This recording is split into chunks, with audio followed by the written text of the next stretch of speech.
Hello, hi everyone. Welcome to Cybrosys. In today's video, we're gonna discuss about the mass creation of shift from the calendar view.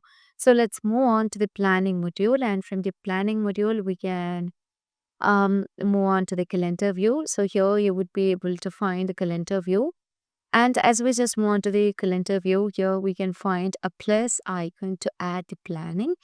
So here you can see that this would allow us to select a range of days to create shift for the selected resources using the shift template.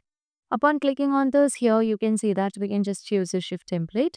So let me choose a shift template over here. So once it's been set over here, if you want to enable it as an open shift, you can just enable this field, or else you can just uncheck and we can just add the resources.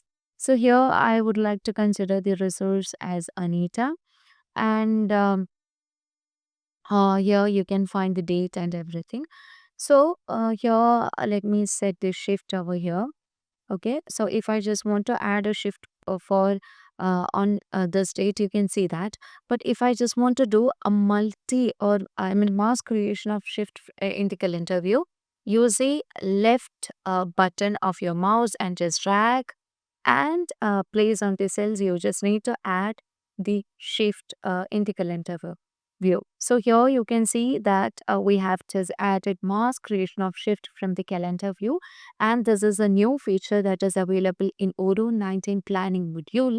And if you find this video informative, please do like, share and subscribe our channel. If you want Odoo customization, Odoo implementation and Odoo tutorial videos, feel free to contact Cybrosys. And that's all for today. Thank you for watching the video.